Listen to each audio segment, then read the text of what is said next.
Hello. Yes, I think I've decided you'll get it by the title. I'll just run through the comments. Stevo writes initially, I somehow suspect that people who write and read these articles have never worked in banking. Most people haven't. Referring here to the Mish article that I based a lot of my presentation of what is now yesterday on, the Mish article.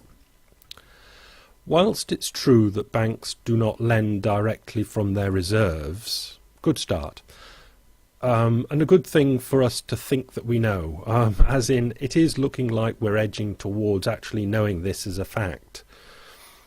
Banks do not lend directly from their reserves. Now, I think we can even take directly out there. Banks do not lend their reserves. Every time they lend, they just tap up some new dosh and send it out there. Yeah. Whilst it's true that banks do not lend directly from their reserves, these reserves do define the limit to which a bank can lend, Basel accounting rules in Europe. Now, I think this is a dreadful error. This, I'm pretty sure, is mixing up reserve requirements and capital requirements. Basel accounting rules in Europe is most certainly capital requirements. Reserve requirements are just about an absolute nothing in the world now. Countries like Canada just don't have reserve requirements at all. They're really not that. They're just not that. Reserve requirements for the entire banking system of the United States is what, about $50 billion, and that's what it was, that's what it is. It goes up and down 45 to 55 or something, but that's the reserve requirement coverage for the entire banking system of the United States. Nothing, absolutely nothing. And when we're talking about in that article, that Mish article, or Mish was talking about, I was talking about when Mish was, the excess reserves, though you've got the 50 billion band, which is the reserve requirement, which you can see is absolutely nothing. The excess reserves at 1.8 trillion, was it? Those are excess to those reserves, and those reserves are really nothing. But the important thing is the Basel accounting rules are for capital requirements, and anybody who confuses capital requirements with reserve requirements, no. The banks cannot lend unlimited amounts. I think we've seen in the last 10 years with the housing booms in the United States, the UK, Spain, Australia, banks can lend unlimited amounts. As long as the banks are lending, what happens is the money goes out, say for a mortgage, it goes out and then drops down into the banking system, into deposits, because the money's gone out. It's been then deposited back into the banking system, and those deposits in the banking system are there to find the reserves from. And that's the way banks work. They loan first and find the reserves later. If there's a small gap of time, they get it either from their friend banks, brothers and sisters, or from the central bank. So the banks cannot lend unlimited amounts. I think we've seen that they can. Now, of course, it's different, because the money isn't fountaining out, you see. But as long as the money is fountaining out in a boom, it's unlimited until that is the dancing. That one day stops, but while the music's playing, they're all dancing. There's no problem at all finding reserves. Never is. The primary purpose of the cash reserve is to fund calls on bank deposits, i.e. people go to the banks and want their cash. I mean, people don't nowadays. This is the thing. And this is why the reserve requirement's so small, because everyone knows that people don't run on banks anymore. Because, they don't think that the bank's going to run out of cash. They can have information that the bank's books are in a bad shape, and that can cause a run on a bank. But it's just confusing, this. The reserve prevents a run on the bank. There we are. If a deposit holder requests money from a bank, the bank cannot just create it. Again, it isn't an interesting thing to know, because I've never come across anybody that's ever suggested that a bank can just create a deposit. As in, we know when they lend out, they just create that. But if there's a bank run, for instance, and loads of people are queuing up, they can't just create money and give it out. But then I don't think anybody suggests that they can. What happens in that case is they get their long-term assets. You can shove it to the central bank. The central bank credits their bank account with cash, and then they can pump out the cash. Or if there's a run, they'll just send a van around with actual cash. It has to previously exist on the balance sheet. That's if there's a bank run, you can't just print up money, but we know that. It's the ratio between deposits and lending that the money multiplier is referring to. And again, we don't really care what the money multiplier is referring to, because it's established in the Mish article that the money multiplier is a phantom, an error. It doesn't exist, so it doesn't matter what it's referring to, really. The bank's balance sheet reserves are not to be confused with the reserves the bank may be required to hold at the central bank. Cash held with a central bank was merely an insurance policy. I'm close to not understanding a word of this. The bank's balance sheet reserves are not to be confused with the reserves the bank may be required to hold at the central bank. So there's a presupposition, there's an idea here that the bank has got two lots of reserves at the central bank, the 50 billion band, let's say, in the United States, and there is also the bank's balance sheet reserves, which are not to be confused with it. No.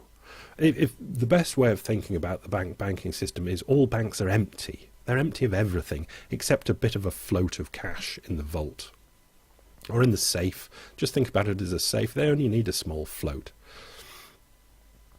They're empty. Imagine all the money and all the digits are all in the central bank. That is all you need to think about.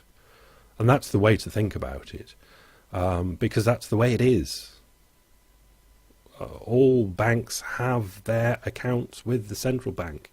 It isn't, I've got a bit here and a bit there. Their accounts are with the central bank. You could even think about it, there's one bank, and it is the central bank. And all of the others are just branches of that central bank. And at night,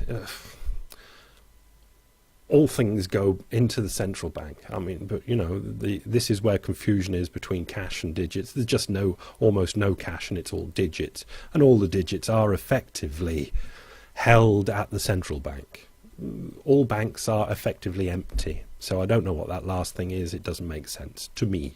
So anyone who describes bank operations significantly differently to this is simply making up their own fantasy rules. That's the bit that I object to. I object to very much. I think we all appreciate that banks, banking, central banking, this sort of thing is difficult because we're not bankers, but it's more than that. We just haven't looked into it enough. Only person I'd accept that from is Zarathustra, who has looked into it enough. And he's got a weird mind. He's got a weird enough mind that he wants to look into this deeply enough. And he has, and he understands this.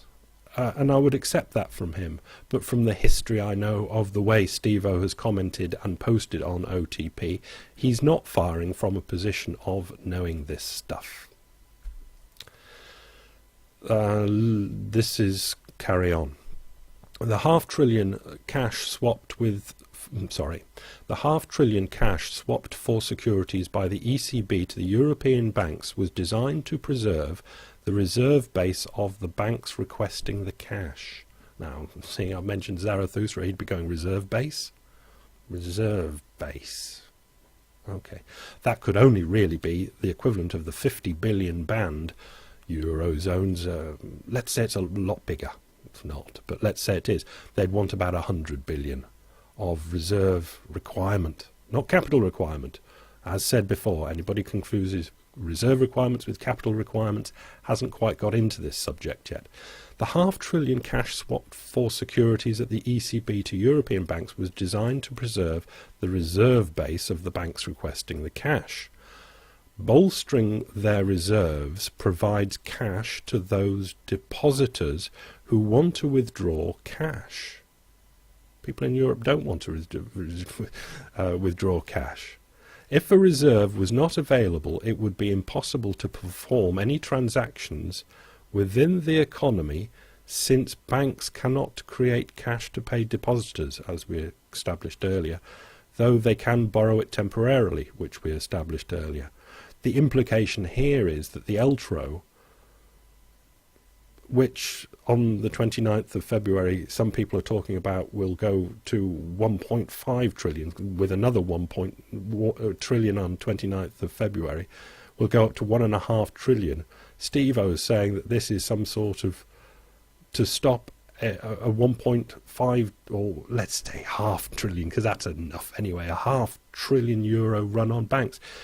Now, all I can say is here, banking is tricky, central banking is tricky. I read an awful lot about it, and no one has ever come even close to anywhere near intimating, suggesting that ELTRO cash has anything to do with stocking the banks up for runs on banks. Absolutely no one has got near saying that, because it's just garbage.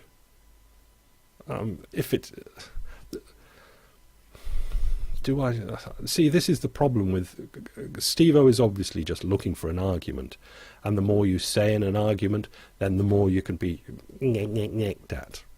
But it's much more to do with the Basel II, soon to be Basel III capital requirements. Taking the assets off their books and putting them with the central bank and putting cash on the balance sheet of the banks is advantageous for the capital requirements of the banks, not anything to do with reserve requirements or runs on banks. That is just plain nonsense. I would imagine it's plain nonsense because nobody has ever suggested it, except Stevo, that I am aware of. The actions of the ECB to support the gold price, and then goes on about gold, which I'm not interested in. I comment back, sorry to run this, but I'm blocking Stevo again, so a bit of a fair, not trial, because I've already done it.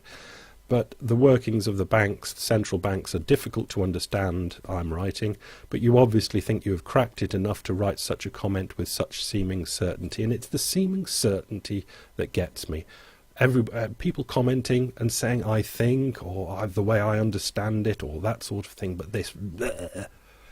From Zarathustra, okay, because he's a bit weird, and weird enough to actually look into it and actually know, but otherwise, anybody that hasn't got the self-understanding to know that the chances of them cracking this are very small is just not a very nice person.